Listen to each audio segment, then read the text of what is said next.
Hey there guys, welcome back to another video, and today I'll be showing you how to watch HBO Max outside USA 2026. Now, to watch HBO Max or Max outside USA in 2026, all you have to do is use a virtual private network. But it is also available in over 100 countries, including recent launches in Germany, Italy, Australia, and Israel.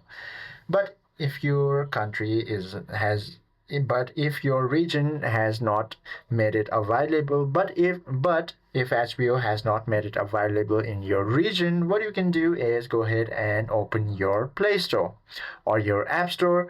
From there, tap on this search bar, then type in VPN.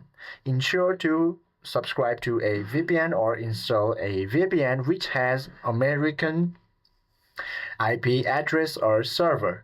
Now, once you download it, go ahead and enable VPN on your device. From there, go ahead and open your HBO Max application.